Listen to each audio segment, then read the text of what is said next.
À la montagne, j'ai quand même peur d'une chose, c'est de perdre dans le bizarre ou dans le brouillard. Parce que c'est quand même super haut, le Mont Blanc. Ma mère m'a déjà dit qu'il y a des gens qui ont dit essayer de faire le sommet, mais la météo était très mauvaise. Alors, ils ont abandonné.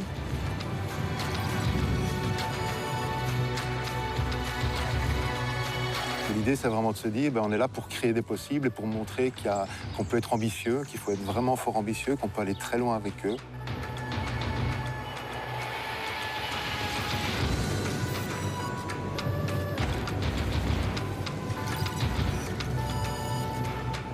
Quand j'avais 3, 4, 5, 6, 7, 11 ans, j'étais cloîtrée dans un lit d'hôpital.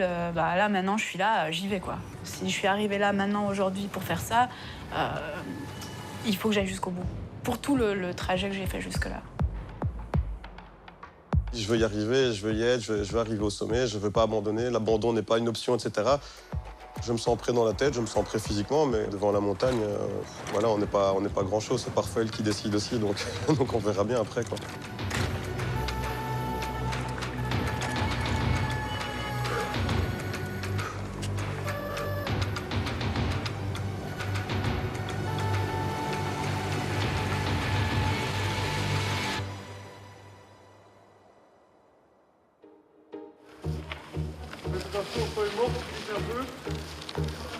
Ils s'appellent Pierre, Ebi, Élodie, Delphine, Guillaume et Jonathan. 6 personnalités, 6 histoires, 6 parcours de vie. Mais un point commun, leur inexpérience en montagne. Ensemble, ils vont tenter de rejoindre le sommet du Mont Blanc, le toit de l'Europe, avec dans leur sac leur bagage personnel. Pour certains, c'est un handicap physique, pour d'autres, c'est un retard mental.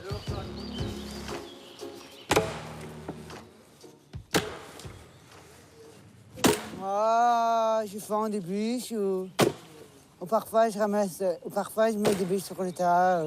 Ça dépend. Il faut se mettre comme ça et il faut regarder s'il y a une ligne de fente. Ou si ça ne va pas, on en fabrique une. Une ligne de fente? Oui, arrive à faire ça. Ça, c'est une ligne de fente. J'aime bien le bois. J'aime bien les animaux qui sont aux alentours et tout ça.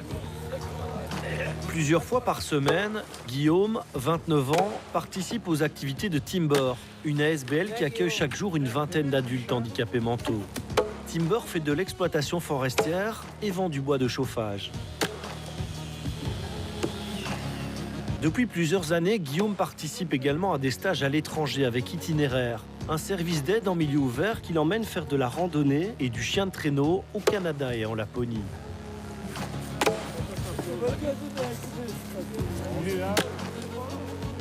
Ils ont une certaine expérience de voyage dans le Nord, donc du froid, de la neige, de la montagne. Alors je ne pense pas qu'ils s'imaginent exactement ce dont il va être question. Maintenant, on a déjà fait de la montagne ensemble, on en a parlé. Et ce qui est intéressant avec ces jeunes qui ont cette particularité d'être handicapés mentaux, c'est qu'on peut faire tout, on peut faire énormément de choses. Les seuls moyens dont il faut se doter, c'est prendre le temps. Il faut prendre le temps d'expliquer, il faut prendre le temps d'apprendre à marcher avec des crampons, il faut prendre le temps d'apprendre à s'encorder. Tout ça prend du temps, mais une fois que c'est acquis et on peut leur faire confiance. Donc c'est une question finalement de méthodologie, d'apprentissage. Depuis qu'il participe aux activités organisées par Itinéraire, Pierre, trisomique 21, a beaucoup évolué. Il y a quelques années, il savait à peine marcher. Et aujourd'hui, plusieurs jours par semaine, il travaille dans une ferme éducative et participe à l'arrosage des espaces verts de Louvain-la-Neuve avec un cheval de trait. Moi, je vais essayer de mettre dans la peau du cheval pour dire que le cheval, c'est comme une personne, à part que ça bouge, à part que ça chante. Et tout ça, il faut expliquer avec des réactions. Bien charmant. Doucement.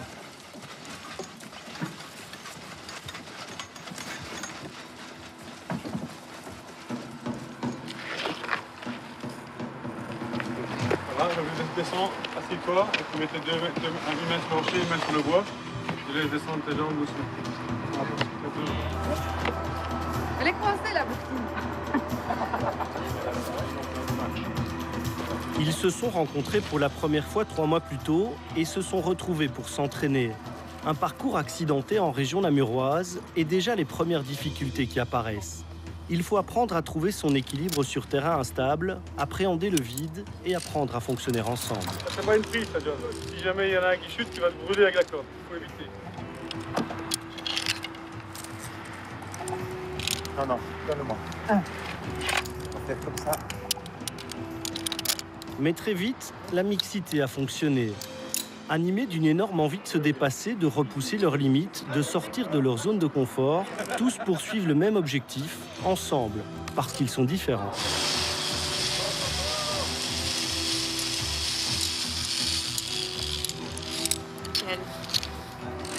Pour moi, spécifiquement, c'est vrai que l'escalade, c'est un sport que je peux pratiquer sans ma prothèse.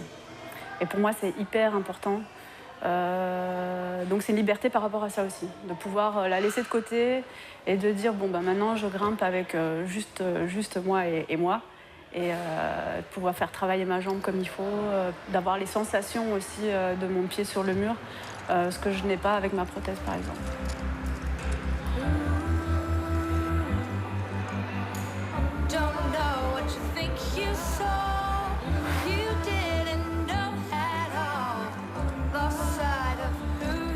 Élodie a 29 ans. Au quotidien, elle est ambulancière. Depuis toujours, elle grimpe, la plupart du temps sans prothèse. Ce que sa jambe l'empêche de faire, les prises qu'elle ne peut atteindre, Élodie va les chercher à la force de ses bras. Sur un mur d'escalade, elle ne boite plus, elle ne se déhanche plus. Au bout d'une corde, elle se sent entièrement libre. Dans une salle, pas besoin de cacher son handicap, personne ne le voit. Je suis née avec une jambe plus courte que l'autre, une malformation au niveau de la hanche gauche. Voilà, donc pas mal d'opérations pour consolider cet os qui n'était pas très solide.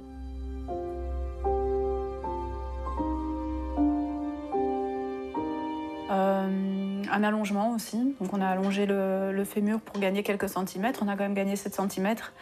Donc c'était pas mal. Après, c'est beaucoup de temps passé à l'hôpital, beaucoup de revalidation, beaucoup de rééducation,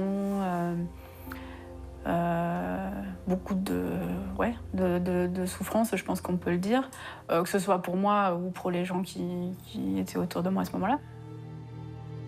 Je pense que le défi, du coup, pour moi, ce sera d'arriver en haut, puis ce sera aussi de prouver aux gens qu'on est tout autant capable de le faire que d'autres personnes.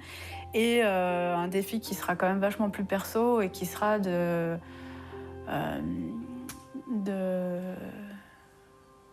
d'exposer ce handicap, parce qu'il y a plein de gens qui me connaissent mais qui ne savent pas forcément ce que j'ai.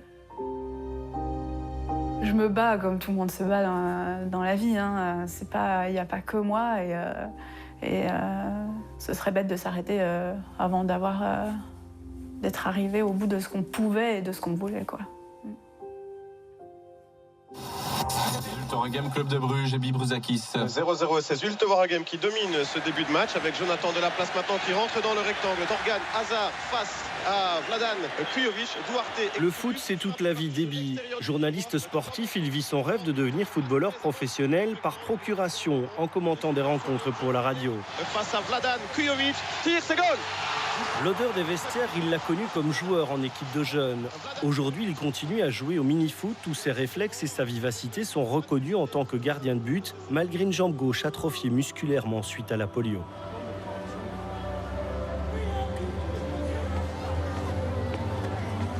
À 6 mois, j'ai eu une gigantesque fièvre. C'était la polio qui venait de frapper. Et le vaccin que j'avais bu était périmé. J'ai eu d'abord la jambe gauche atrophiée. Le bras gauche était paralysé et mon œil gauche ne voit qu'à 2/10. La polio n'a frappé que le côté gauche de mon corps, en fait. Pour le même prix, elle frappait les deux côtés. Et là, j'étais en chaise roulante. Et elle n'a frappé que le côté gauche. Et les médecins ont dit à mes parents, voilà, c'est sa dernière nuit. Il ne devrait pas survivre en principe, parce que la fièvre était vraiment violente. Puis le lendemain, je me suis réveillé, j'étais vivant, mais j'avais une jambe qui ne fonctionnait plus, enfin, qui ne répondait plus en tous les cas. Puis petit à petit, on a dit, OK, il vivra, mais il ne marchera pas. J'avais un différentiel de 4 cm entre les deux jambes et la jambe gauche qui est 2 fois plus fine, je dirais, que la jambe droite, mais qui est très très faible, qui ne permet pas d'embrayer sur une pédale, par exemple, etc. Moi, j'étais extrêmement complexé. C'est l'âge où tu abordes les filles, c'est l'âge où tu essayes d'un peu de te trouver. Et là, tu te rends compte que tu es différent quand tu passes devant une glace, Je supportais pas trop d'être filmé aux fêtes de famille, par exemple. Je n'aimais pas me voir courir. Si on venait me voir au foot et qu'on avait filmé, je supportais pas, je tournais la tête quand on me voyait. Après, je me suis rendu compte qu'il y avait moyen de vivre vraiment normalement. Bon, j'ai fait des études, je me suis marié, j'ai 2 enfants, j'ai une maison, je conduis, je fais le métier que je rêve. Et toutes ces choses-là qui a priori s'éloignent du handicap à proprement parler, ont fait en sorte que je ne sois plus du tout complexé.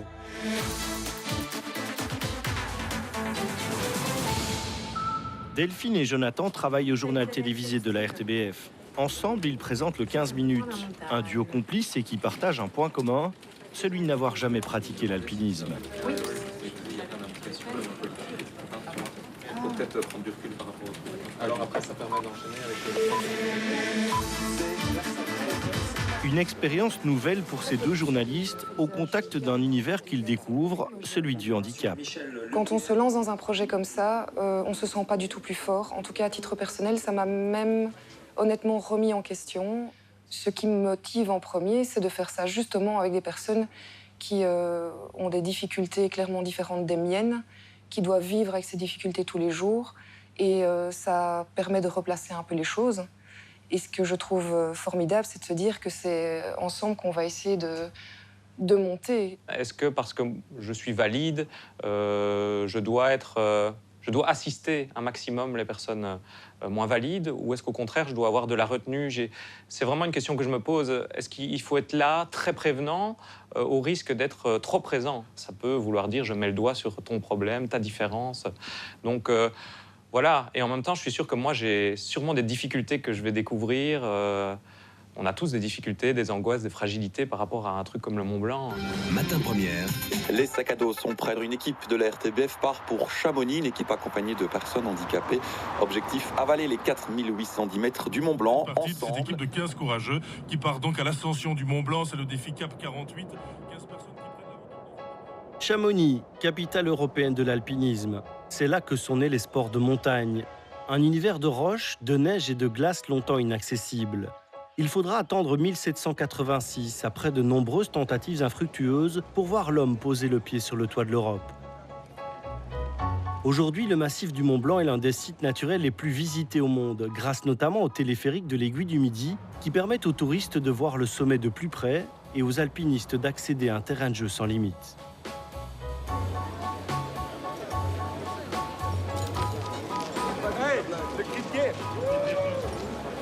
Jour 1 de l'expédition.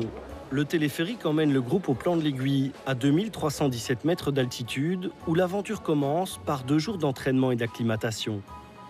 Mais avant cela, passage obligé par ce qu'on appelle une école de neige et de glace, une séance d'initiation aux rudiments de l'alpinisme pour les 6 candidats au sommet. Donc l'initiation qu'on a prévue côté Italie, on va la faire ici au plan de l'Aiguille. Ça va? Ouais. Donc tout le monde va mettre ses crampons, on va aller là sur le petit plateforme de neige. Et tout le monde va pouvoir mettre ses crampons à son aise. Ouais. Sinon, on ira dans la pente là. On va apprendre à utiliser les crampons et le piolet dans ce genre de petite pente école.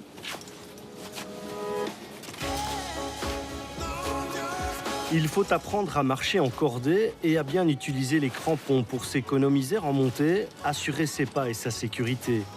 Les premiers mètres sont hésitants. Ebi, qui découvre l'univers de la montagne, parvient difficilement à marcher dans une neige transformée par le soleil et qui rend sa progression périlleuse. Tu as ton piolet du côté de la pente, donc en amont, et ton bâton en aval. Et alors, tu peux compenser. S'il faut changer, on change. On raccourcit un peu l'autre bâton et on va essayer de trouver le meilleur compromis pour que tu aies plus facile. Parce que le but, c'est de te faciliter la vie. On essaye comme ça? Oui. Et on avec ça, je ne sais pas là pour l'instant. Si, ben, voilà. Ici sur le plat, pas trop. Ici pour le plat, mais tu vas voir que dès qu'on est monté... Voilà. Allez, go. Tu n'as pas l'air complète. Je dis pas de faire le crapaud.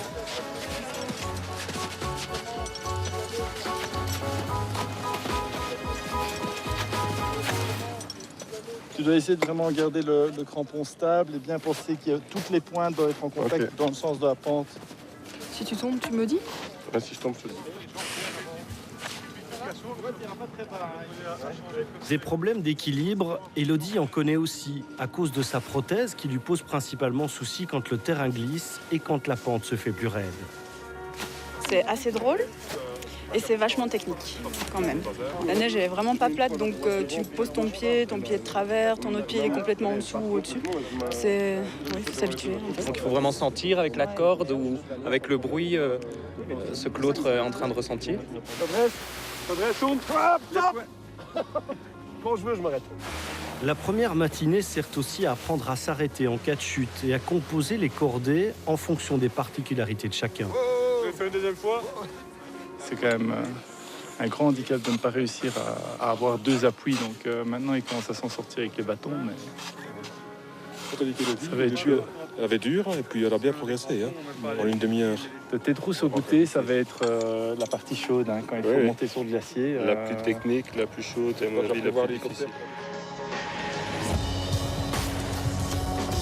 Départ depuis le sommet de l'aiguille du Midi. L'arête qu'il faut descendre en direction du refuge des Cosmiques met tout le monde directement dans le bain. À gauche, c'est le vide. Un faux pas et c'est un aller simple pour Chamonix, près de 3000 mètres en contrebas. La concentration est maximale, la peur se lit sur les visages, d'autant que c'est une première pour les 6 participants. Ne laisse pas glisser, non, pas de pencher en arrière. Remets-toi debout et penche-toi légèrement en avant, justement. Ce sera beaucoup plus stable. Le premier jour, là, quand on est sorti de l'aiguille du Midi, pour aller faire cette fameuse arête qui est assez impressionnante, évidemment, pour tout nouveau alpiniste, on était en train de se préparer, là, et un coup, il vient sur moi en pleurant sur mon épaule, en disant « Laurent, j'ai peur, quoi. » Et là, voilà, j'ai tout de suite géré, mais le ton était donné, quoi. Il allait falloir faire ça toute la semaine, quoi. J'espère qu'on est bientôt en bas. Ok, super. C'est la première fois de ma vie que je suis contente qu'il n'y ait pas de soleil. Il y a plein de nuages et comme ça on voit pas que c'est pendu comme ça. C'est génial.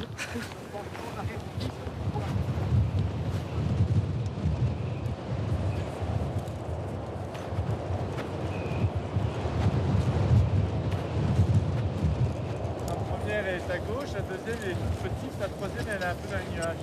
En fait, il ne faut pas des traces de ski sur des traces de montée qui font des petits lacs.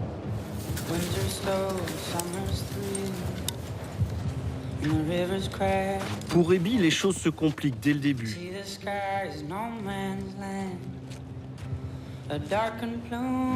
Chaque pas demande énormément d'énergie et la montée vers le refuge, très raide mais qui ne fait pourtant que quelques centaines de mètres, se transforme en chemin de croix. Bon, ma jambe gauche découvre la neige, je dirais, vraiment la neige, parce que là on n'est pas à une partie de boule de neige avec les enfants dans le jardin. Et donc elle a tendance à partir fort sur la gauche systématiquement, que ce soit avec les crampons ou avec les raquettes. Donc c'est compliqué.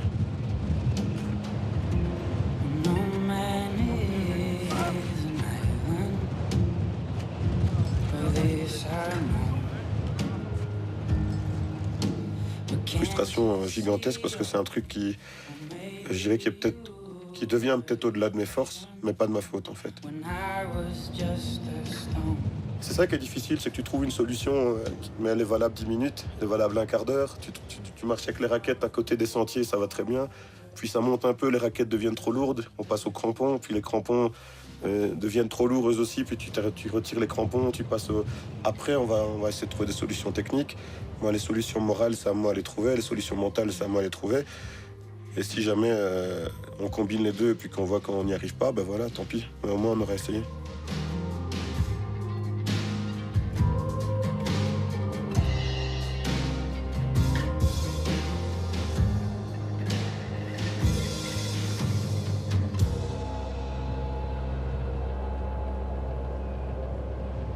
Ils venaient de nulle part, ils n'avaient aucune expérience en montagne, la plupart n'avaient jamais mis de crampons. Et alors, quand j'entendais Ebi en fin de journée qui disait ouais, c'est génial, on a bien avancé, on a eu une grosse journée aujourd'hui, alors qu'en fait, on avait fait peut-être 200 mètres. Donc, ils se rendaient vraiment pas compte de ce à quoi on allait arriver.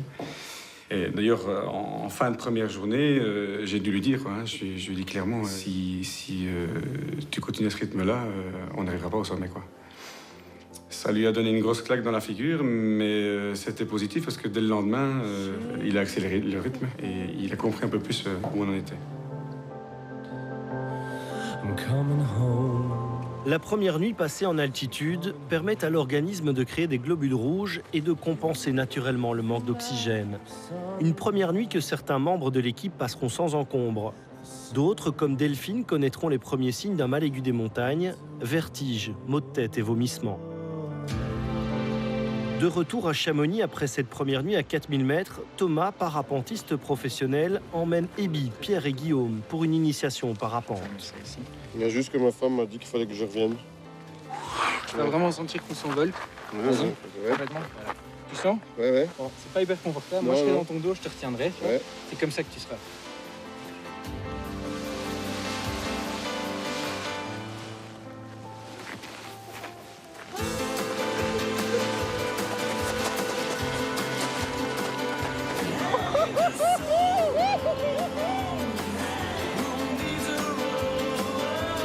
Si la météo est favorable, il décollera du sommet du Mont Blanc en biplace avec un des membres de l'équipe.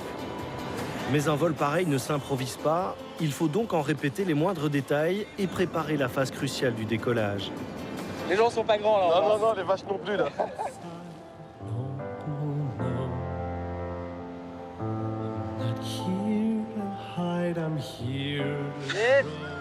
Tu vois, si tu fais descendre là,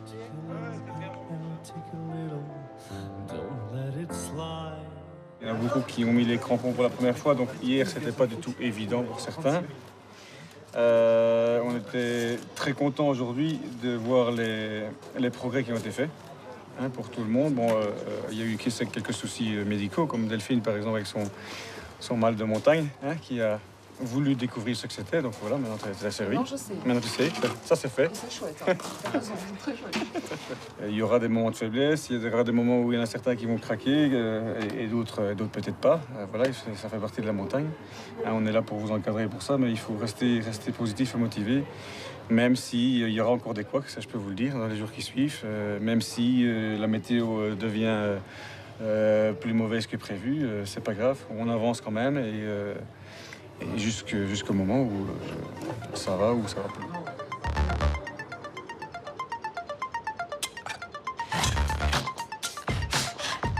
Le troisième jour, le téléphérique emmène les alpinistes à 1800 mètres d'altitude pour le départ d'une longue marche d'approche. Il existe plusieurs chemins d'accès pour rejoindre le sommet du Mont Blanc. Le groupe empruntera la voie dite normale, la plus accessible. Habituellement, une cordée réalise l'aller-retour en 2 jours de marche et une courte nuit en refuge. Ici, il s'agira de couper les étapes en 2 et de parcourir la distance en 4 jours et 3 nuits en altitude. Mais la fermeture exceptionnelle du tramway du Mont Blanc oblige le groupe à marcher quelques heures supplémentaires et surtout à avaler 600 mètres de dénivelé positif en plus. La première journée a été très très longue, pour moi en tout cas. Bon, déjà, on a commencé plus bas que ce qui était prévu. Bon, c'est pas dramatique en soi, mais c'est vrai qu'on se dit quand même à chaque pas, c'est un pas qu'on fait en plus par rapport à ce qui était prévu. Pour Élodie, la première journée est éprouvante. Avant le départ, il a fallu lui trouver une chaussure adaptée à son handicap. Mais après de nombreux essais, elle a finalement décidé de porter une chaussure de montagne traditionnelle au pied droit et une basket de trail plus légère et plus souple avec sa prothèse pour soulager au maximum sa jambe plus faible.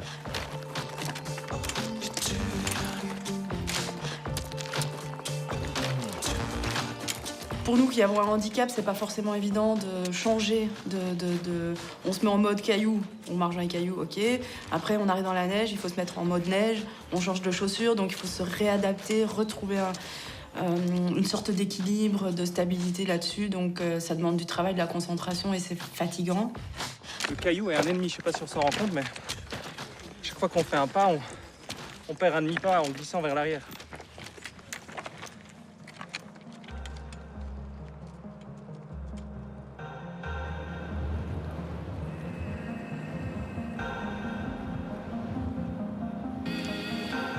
Après avoir quitté le sentier longeant les rails, les choses sérieuses commencent sur une trace mixte de roches et de neige. Le parcours est semé d'embûches, il faut être vigilant.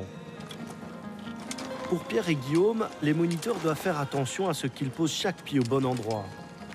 Et pour Élodie, le changement de terrain est aussi délicat à gérer.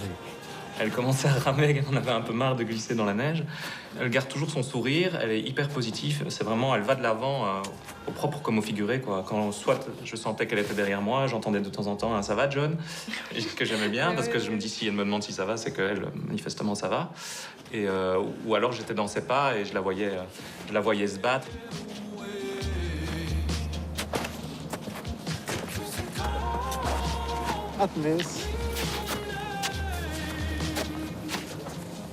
Au début, très dur, donc je me disais, il faut que je me concentre, il faudrait que je continue à faire de l'exercice respiratoire. Et donc c'est ça qui va m'aider pour tenir évidemment le courage, la forme, pour la capacité pour le faire.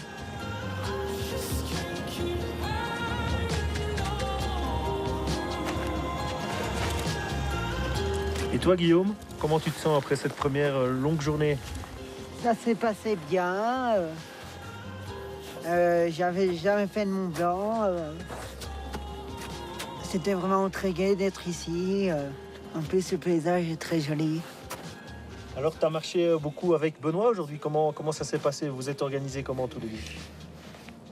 En fait, lui, il a fait des traces avec ses chaussures et moi, je les ai suivies. Et tu n'as pas eu trop difficile? Tu es arrivé ici en pleine forme? Oui. C'était un peu plus dur cet après-midi que ce matin. Oui, pour ça. oui, un peu plus dur.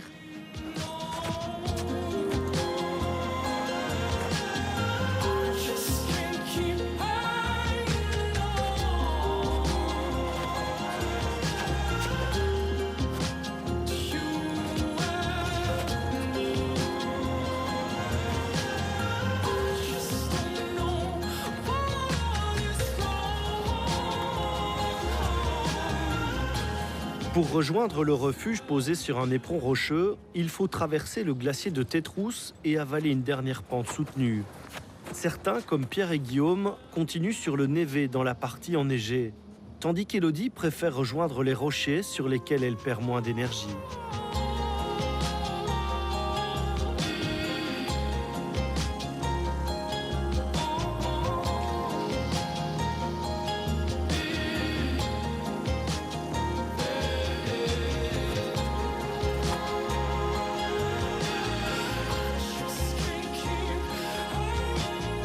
Crevant. C'est Il y a des crevant. moments où tu as eu un peu de morale dans les chaussettes. Morale dans les chaussettes, non, mais ça m'énerve. Ça m'énerve assez vite en fait. Il y a des trucs que je me dis, mais pourquoi je zippe tout le temps de la même façon? Et ça m'énerve parce que tu mets ton pied là, tu redescends de 2 pas, tu dois tout recommencer. Le jour où tu as vraiment galéré, je pense que c'était le lundi. Ouais. On a vraiment eu une longue dernière heure de marche alors que le refuge était là, mais ça n'avançait pas. Et elle voulait pas donner son sac, quoi. Et à la fois, je pense que le guide lui a demandé 5 fois « Donne ton sac, Élodie, enfin !» Et moi, je disais rien parce que je percevais qu'elle a de la fierté, elle a le droit d'en avoir, elle a même raison d'avoir de la fierté. Elle ne voulait pas donner son sac, comme moi, je ne voudrais pas que quelqu'un prenne mon sac, quoi. Tout le monde a un sac, on porte notre sac. Et elle a porté son sac quasiment jusqu'au bout, peut-être les 5 derniers mètres, parce que t'étais épuisé, tu l'as donné. J'ai aimé son orgueil positif à ce niveau-là. Enfin, c'est de nouveau son mental, quoi. C'est long, mais c'est beau.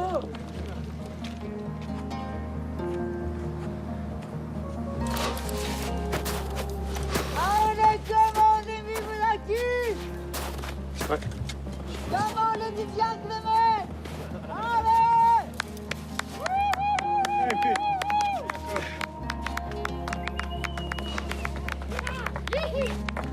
Allez, Luc! Bien joué, Laurent, bravo!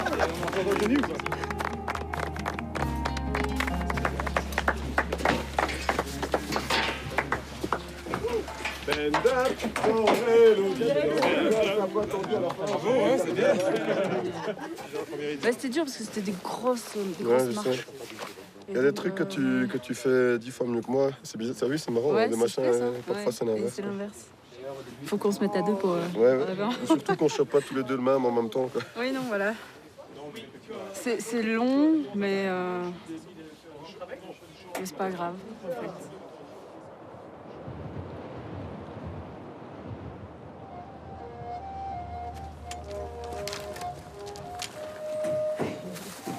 Mettre les piles à l'endroit. Faut pas que le frisson dure trop longtemps. Parce que...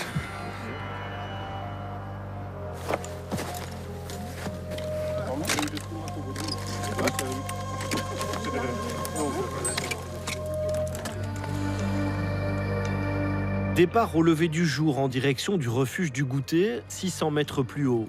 La partie de l'ascension la plus technique, la plus exposée aussi. La montée se fait par la traversée du grand couloir, théâtre régulier d'avalanches de fin de journée.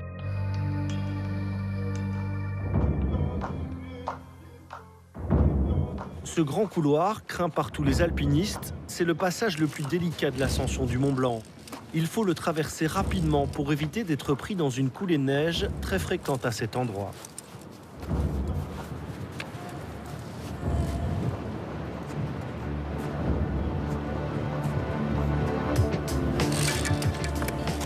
Il faut ensuite se faufiler à travers un dédale de rochers rendu glissant par le gel de la nuit.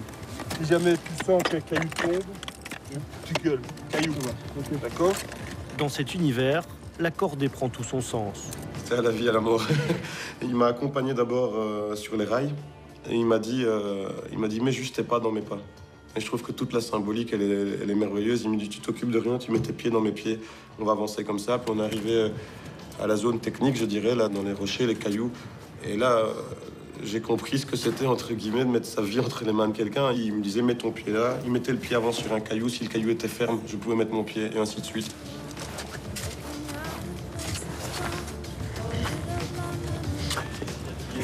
Je crois que lui aussi, il est un peu compétiteur. Je crois que son challenge, c'était de m'emmener en roue. Et à deux, on s'est retrouvés un petit peu là-dedans. C'était très, très, très difficile.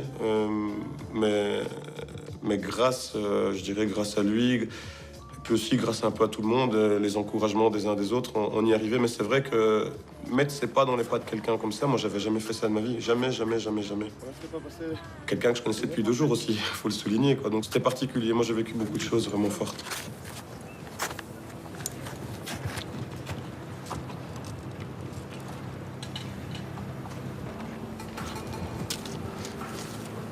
Tendu, hein. Reste tendu. Et ici, tu es très bon. Ouais, c'est bien.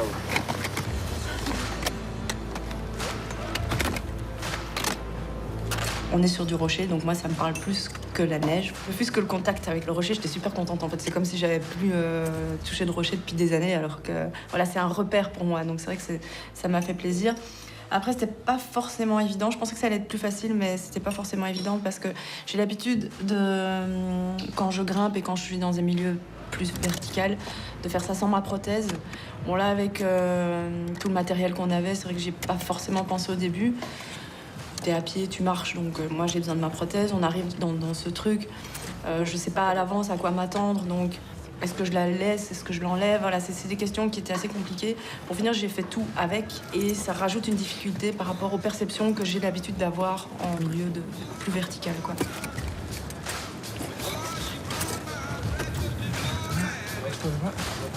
C'est où en haut? C'est où en haut? C'est encore un peu plus loin.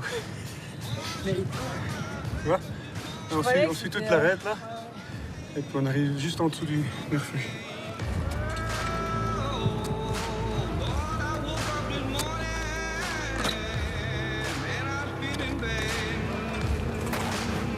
La progression est lente. Au total, il faudra près de 6 heures au groupe pour rejoindre le refuge, là où une cordée met en principe moins de 3 heures pour le même trajet.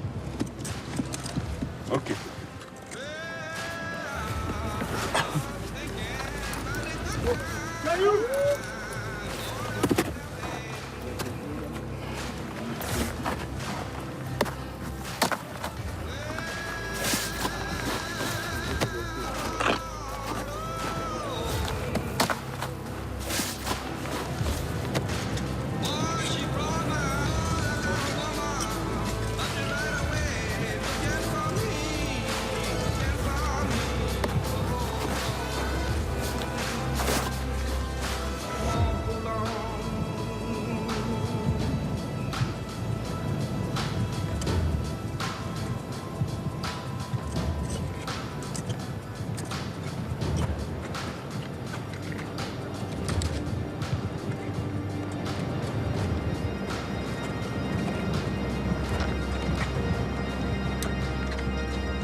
la montagne, c'est un révélateur de personnalité. Et quand on se retrouve dans une cordée, on voit l'autre qui est... Tout le monde a ses moments de faiblesse et c'est là qu'on voit si les gens s'entendent réellement bien.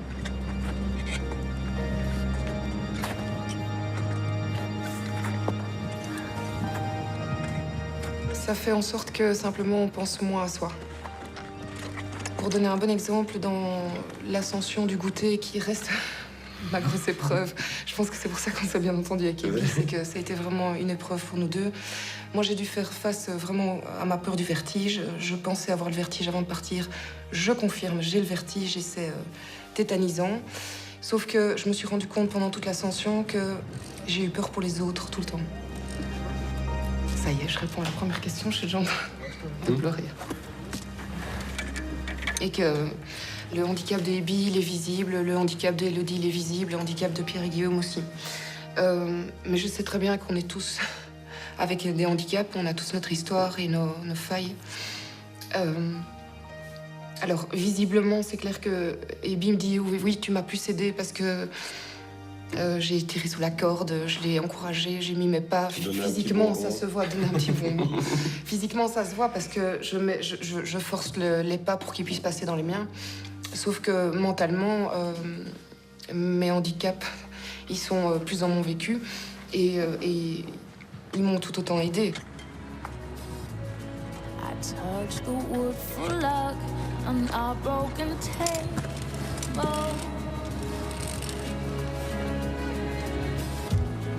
I know that it's our heart that's gonna save us. If we never come back, how can they blame us? Yeah, we'll climb mountains together. Yeah, we'll climb mountains together. Yeah, we'll climb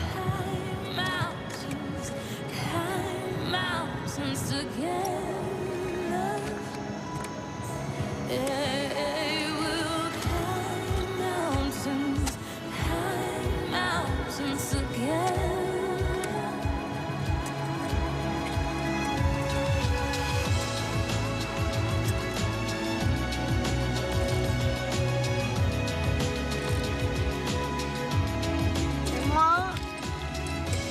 Tant que la corde soit tendue, Guillaume, tu pourrais y aller.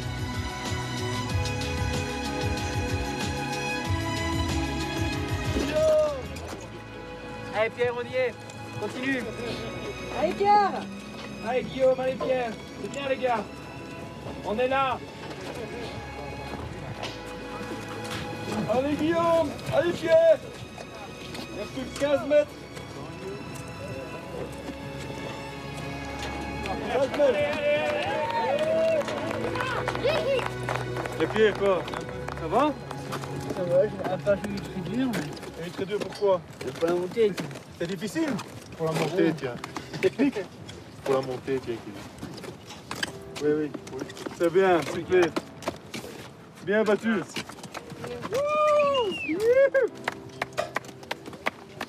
Yeah, c'est bon ça.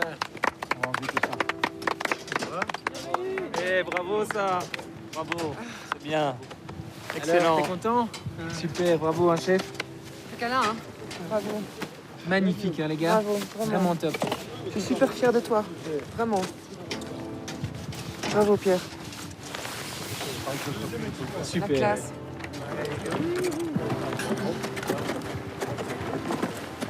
T'es une star, mon gars. Super, excellent, mon vieux. Arrivé au goûter, évidemment, comme disait Luc tout à l'heure, c'était une grande victoire, une grande émotion. Là, ils étaient claqués, morts, à la fois physiquement et mentalement. C'est clair que quelqu'un qui n'a jamais mis de crampon, qui n'a jamais fait d'escalade, se retrouver à 3500 mètres, à tenir par ses bras et par ses jambes sur un rocher, c'est pas facile à gérer. Même si on a une corde qui te tient. Je le vois dans ce dernier corridor, et puis il n'y a plus que 10 mètres, mais ces 10 mètres, pour lui, c'était le bout du monde et il est allé le chercher, quoi. Hey, on a quand même amené toute l'équipe au goûter déjà. Hein. Bravo à tous. Hein. Bravo à tous.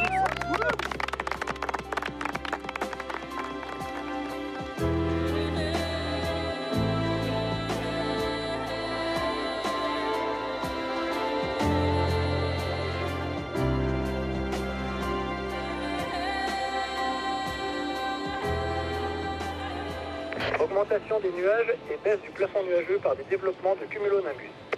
Les orages passeront par vagues avec foudre, grêle, fortes averses et vents. Vent à 4000, sud-est 40-80 km/h, rafale sous orage. Sommet du Mont Blanc, sud-est 70 km/h puis 120 km/h le soir. Et bonne soirée à tous et bonne nuit, Madranda. Donc je vais quand même tenir compte de cet avis-là, clairement, c'est quand même professionnel. En tout cas, on ne prendra pas de risque, ça c'est clair. Tous sont d'accord de dire qu'il y a un créneau pour demain pour des gens valides qui seront rapides. Les moins rapides, selon eux, c'est pas la peine d'essayer d'aller au sommet, ce ne sera pas très prudent étant donné la mauvaise météo qui est annoncée pour l'après-midi, c'est confirmé maintenant. Donc les infos météo qu'on avait début d'après-midi n'étaient pas correctes. Donc voilà, on a décidé de ne pas aller au sommet du Mont Blanc. Quand on doit faire demi-tour en montagne, c'est toujours une frustration, mais croyez-moi, il y a d'autres alpinistes ici. Ceux qui vivent longtemps en montagne, c'est ceux qui savent faire demi-tour à temps. Hein. Ça reste une règle de base. Donc un plan pessimiste mais faisable et un plan catastrophe, on descend tout de suite. Ce que je me suis dit quand Laurent nous a annoncé qu'on n'allait pas au sommet, directement je me suis dit, je m'en fous. Parce que tout le monde a atteint son sommet à soi et c'est surtout que tout le monde l'a atteint ensemble. C'est-à-dire que j'ai l'impression que personne n'a été isolé dans cette histoire et qu'à chaque moment... Quand je dis tout le monde, c'est même les guides. Hein. Personne n'est épargné par ça. Donc même si on a eu des interrogations comme Maybe le samedi soir où il s'est retrouvé seul un petit peu à devoir digérer la pilule, au final il s'est retrouvé entouré et il y est arrivé, il le dit lui-même, on y est arrivé ensemble. Et franchement le mot ensemble, c'est peut-être une des premières fois où je comprends toute son ampleur.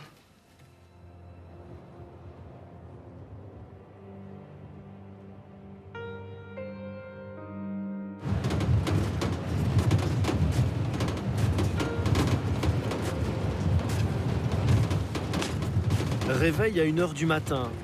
Les moniteurs sortent sur l'arête au-dessus du refuge, repérer le terrain et vérifier les conditions climatiques.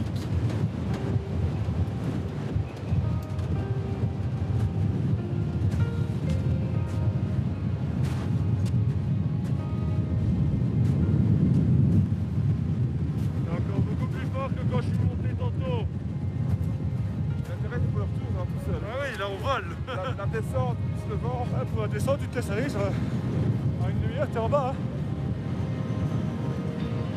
Le vent annoncé la veille souffle à près de 80 km/h, obligeant l'équipe à renoncer à rejoindre le dôme du goûter.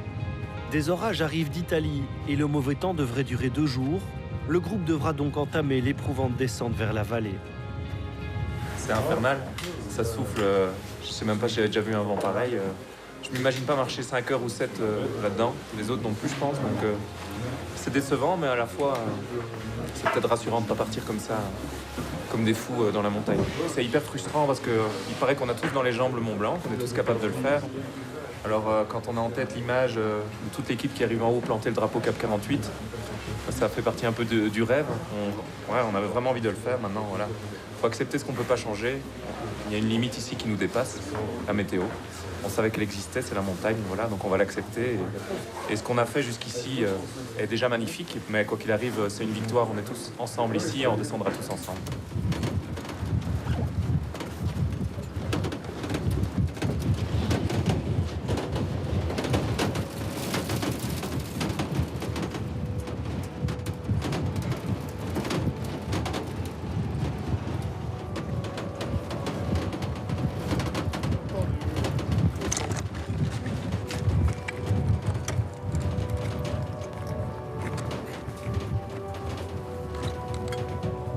Au début, c'est vrai qu'on pensait que c'était impossible, mais assez vite, je dirais après le deuxième jour, je pense, on se disait là, beaucoup peuvent y arriver, quoi. Et à la fin, tout le monde pouvait y arriver. Oui.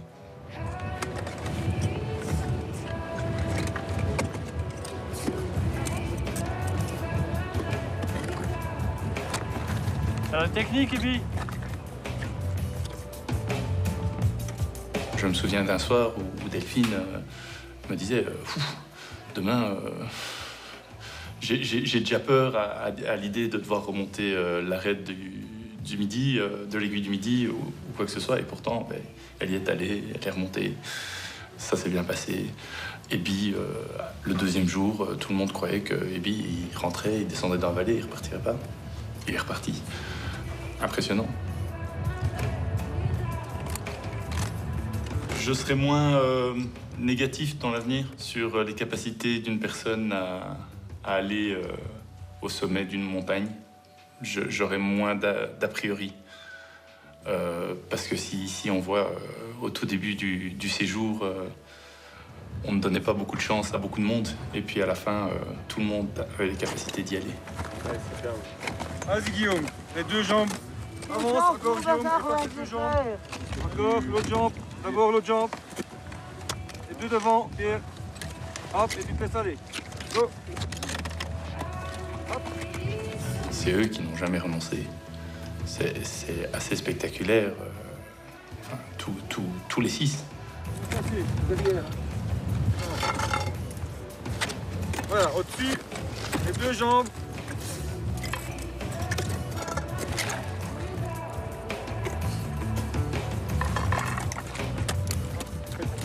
Le handicap, il existe. Bien sûr qu'il y a des limites qui sont objectives, mais comme pour tout un chacun.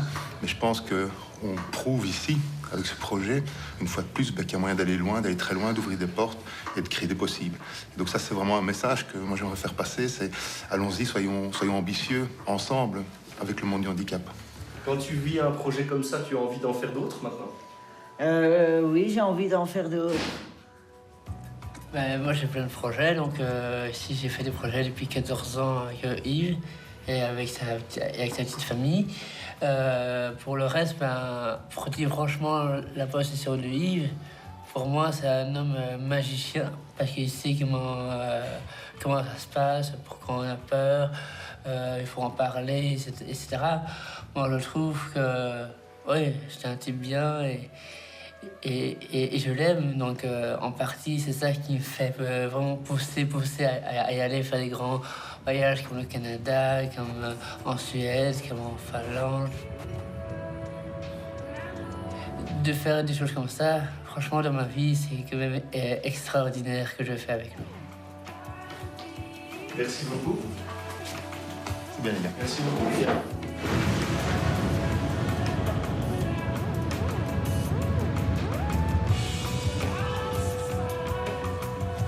Ce qui m'a vraiment marqué, c'est de voir toutes ces personnes qui, chacune à leur tour, relevaient leurs propres défis, repoussaient leurs propres limites, sortaient de leur zone de confort. Et ça, c'était tout à fait génial. Et ça, moi, ça me servira de leçon, parce qu'honnêtement, quand je suivais Élodie en cordée ou je suivais Ebi en cordée, je les voyais chuter, déraper, tomber 100 fois et se relever 150 fois. Et ça m'a vraiment impressionné, quoi. C'était une super leçon de vie. Et je suis sûr que, personnellement, ça va me servir aussi plus tard, dans mes prochaines aventures, de dire, bon, allez, c'est pas grave, on continue, on s'accroche, on se bat. Franchement, ils m'ont donné une grosse leçon de courage et ça, c'était vraiment impressionnant. Ça m'a beaucoup touché.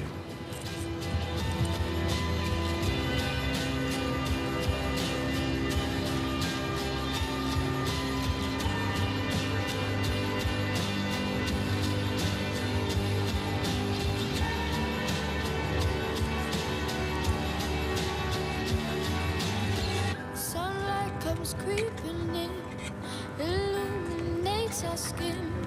We watch the J'ai commencé à réfléchir à plein de choses, à savoir où étaient mes vraies priorités dans la vie, mes enfants, ma femme, etc. Je sais pas, tout ça est venu se mélanger en même temps. Je sens qu'il s'est passé un truc, on n'est pas parti à Walibi, quoi. Il y a des liens qui vont être indéfectibles, ça c'est sûr, quoi.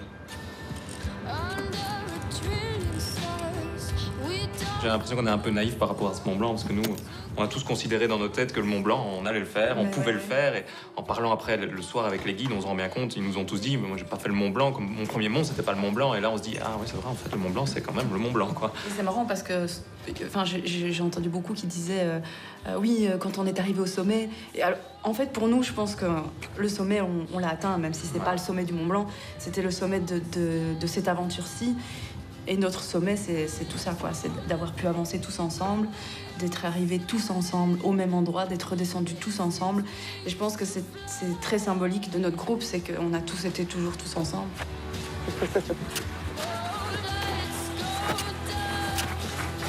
Allez, Delphine! Alors, y est. Bravo!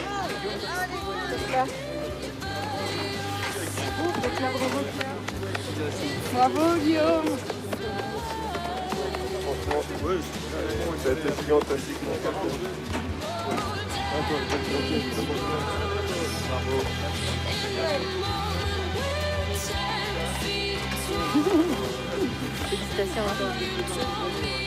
Dans cette équipe, on pouvait enlever personne.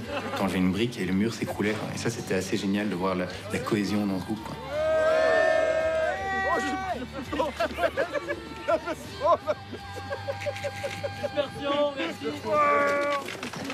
plan de fin, ça pue le plan de fin.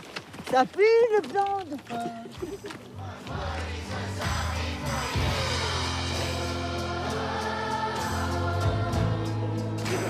Ça pourrait être, comment ça s'appelle, la marmolada. Parle pas de bouffer, j'ai faim.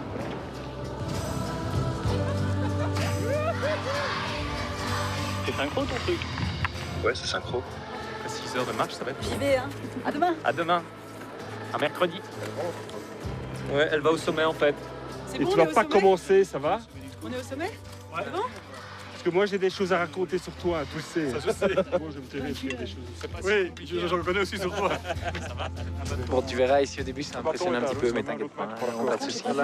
Ça, c'est un perso, Ebi. Et Franck vient ce soir, lui, il nous rejoint. Mais vous allez où? Ramenez les photos, hein. Attention.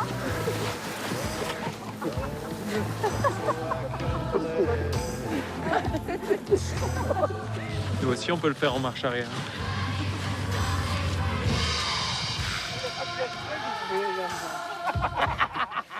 J'ai loupé la marche. T'as perdu un truc. Putain, j'en ai plein la gueule. J'y vais, Benoît, j'y vais. C'est ça qui est drôle. Le pantalon qui est bien rempli.